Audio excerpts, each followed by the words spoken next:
खोट्या गुन्ह्यात अडकण्यापासून वाचले देवेंद्र फडणवीस. खोट्या गुन्ह्यातून देवेंद्र फडणवीस आणि एकनाथ शिंदे यांना अडकवण्याचा प्रयत्न झाल्याचा एसआयटीचा धक्कादायक अहवाल समोर आला असून यामुळे महाराष्ट्राच्या राजकारणात अजून एक खळबळ उडली आहे. माजी डीजीपी संजय पांडे यांनी आपल्या काही वरिष्ठ पोलीस अधिकाऱ्यांच्या मदतीने 2016च्या अर्बन लँड सीलिंग प्रकरणात खोटा गुन्हा उभा करण्याचा कट रचल्याचा गंभीर दावा या अहवालात करण्यात. एसआयटीच्या तपासात पुरावे बनवणे, चुकीची माहिती सादर करणे आणि तपासाची दिशा भरकटवणे अशा बाबी समोर आल्या असून यामध्ये ठाणे डीसीपी लक्ष्मीकांत पाटील आणि एसीपी सरदार पाटील यांची सुद्धा नावं आहेत. या पार्श्वभूमीवर एसआयटीने संबंधित माजी अधिकाऱ्यांवर गुन्हे दाखल करण्याची शिफारस केली आहे.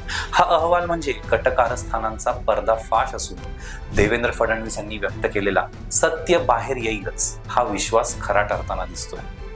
आता सरकार या शिफारशींवर काय कारवाई करतं याकडे संपूर्ण महाराष्ट्राचं लक्ष लागलं आहे.